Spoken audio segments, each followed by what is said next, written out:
Billionaires may be wealthy and powerful, but sometimes all the money in the world isn't enough to save you from the law. Here are 3 billionaires who thought they had it all before they ended up behind bars. Elizabeth Holmes is a perfect example of how quickly a billionaire can go from hero to villain. When she was just 9 years old, her parents asked her what she wanted to be when she grew up. Without hesitation, she told them she wanted to be a billionaire. Well, she achieved her dream, but it didn't last long. Her path toward fame and ultimately notoriety began when she was just a sophomore at Stanford. Although she was only 19 years old, she decided to approach one of her professors about starting a business together. It was supposed to revolutionize blood testing. How? By developing the technology to allow users to do hundreds of different tests with just a simple pinprick of blood. She called it real-time cures, but would eventually change the name to Theranos. At this point, Holmes probably felt destined for greatness. She was young, driven, and full of bold ideas. She came from a family of doctors and entrepreneurs, and she was doing something for all those people who were afraid of needles, like herself. Elizabeth was so confident about her idea that she didn't wait around to finish college. She dropped out of Stanford that same year and committed herself full-time to building her company. And her perseverance soon paid off. Within just a few years, she received hundreds of millions of dollars in investments from big names like Rupert Murdoch of Fox News and Larry Ellison of Oracle. By 2013, Theranos was even establishing partnerships with companies like Walgreens and Safeway, where its technology would be used in their in-store wellness clinics. Theranos was all over the news, and Elizabeth Holmes, with an estimated net worth of $4.5 billion, was hailed as the youngest self-made female billionaire.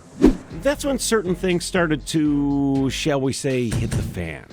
It started with an article by the journalist John Carreyrou, in which he exposed the fact that Theranos, despite its slick marketing and charismatic founder, had fallen far short of its promises.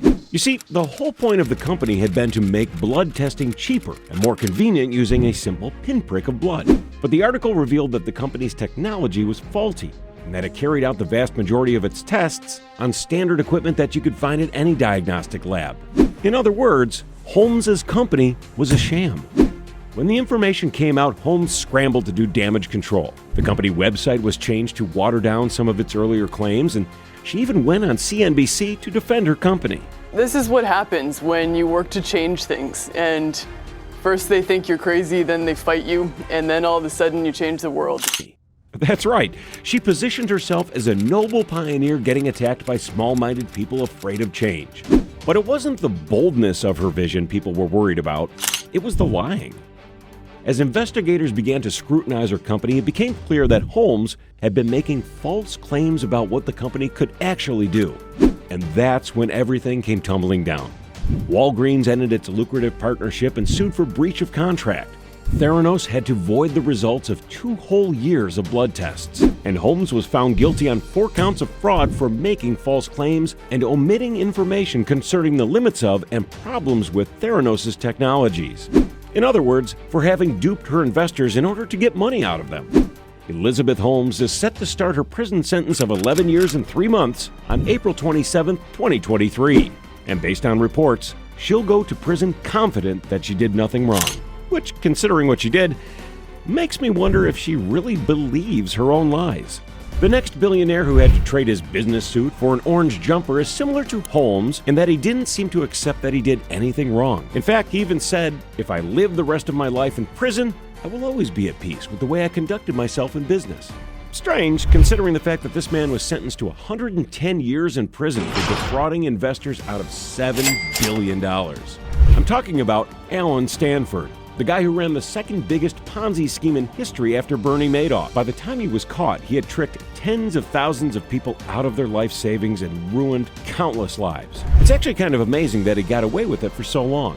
A Ponzi scheme is when someone pretends to have a legitimate enterprise that attracts investors. But instead of investing the money received, the old investors are paid using money from new investors.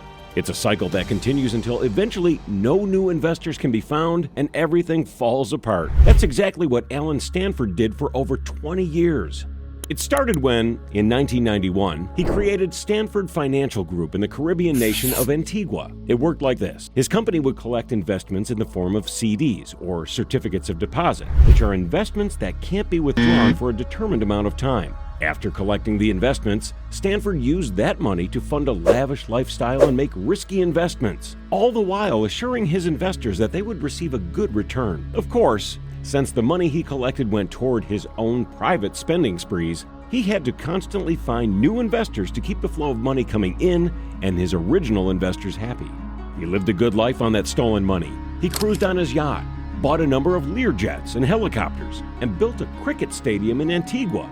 That was the same stadium where he was seen flirting with the wives of English cricketers during his much-hyped 2020 cricket match, where he put up $20 million in prize money. The English team wasn't too happy about the incident, but they didn't have long before they felt vindicated.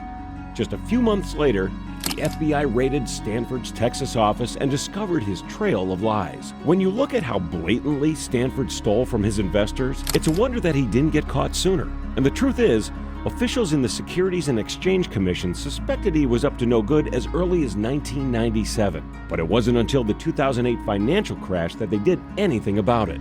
And the worst part is, unlike Bernie Madoff's investors who have gotten most of their money back, Stanford's victims are not likely to see any of that money.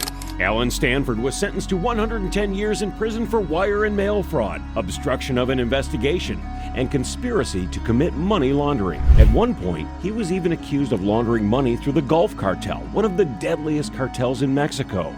That link was never proven, but the same can't be said for this next billionaire. In fact, when you think of Mexican drug cartels, he's the first guy that no doubt comes to mind. I'm talking about El Chapo. El Chapo might not seem like an obvious choice to include in this list of billionaires who fell from grace. After all, no one really questioned whether or not he was a criminal. That part is obvious. But according to Forbes, he's a self-made billionaire and CEO who ranked 701 out of the list of richest people in the world back in 2009. Of course, there's nothing legitimate about his business of supplying drugs to the U.S., but that didn't stop Forbes from pegging his net worth at $1 billion. Like the previous two billionaires, El Chapo, whose real name is Joaquin Guzman Loera, had his own rise and fall. It's just that when he was finally caught, there was no surprise about the fact that he was guilty. His life began in 1957, when he was born into a farming family in a small community called La Tuna. But it was during the 1980s that Guzman really made a name for himself. You see, the post-World War II years had created a huge demand for marijuana and heroin in the U.S., and many Mexican farmers turned to growing cannabis or opium as a way to make money. That turned out to be pretty lucrative for a lot of farmers, including El Chapo, who as a teenager started a marijuana plantation with his cousins. But his ambitions soon outgrew his small farming community. That's when he left and entered the world of drug smuggling. He began as a hitman, but quickly worked his way up to overseeing his own shipments. He gained notoriety for his brutal management style and created the Sinaloa cartel in 1989, which he eventually grew into the largest drug cartel in the world. Guzman was always looking for ways to expand the drug trade. When Colombian cartels faced government crackdowns, he took advantage by increasing his volume of cocaine. He smuggled cocaine in fire extinguishers and in private planes and submarines. He even built his own underground tunnels that stretched across the U.S.-Mexican border. And with such vast resources at his disposal, catching Guzman was not easy. The first time he was captured, he spent 8 years in a Mexican prison where, by all accounts, he lived a life of relative ease. According to the BBC, he smuggled in lovers, prostitutes, and Viagra. But by 2001, he had had enough and either escaped in a laundry basket or simply paid off the prison guards and walked out. He spent 13 years on the run before being captured again. This time, his incredible escape involved a 1.5-kilometer tunnel that went straight from his cell to a construction site. In the end, though, it was Guzman's self-confidence and vanity that brought him down for good. After his final escape, he reached out to actors and producers to try and get them to create a screenplay about him. Those messages were later used to track him down and extradite him to the U.S. Vanity and self-confidence is something that all three of these billionaires probably have an abundance of. Although their legacies are vastly different, they all seem to think they did nothing wrong.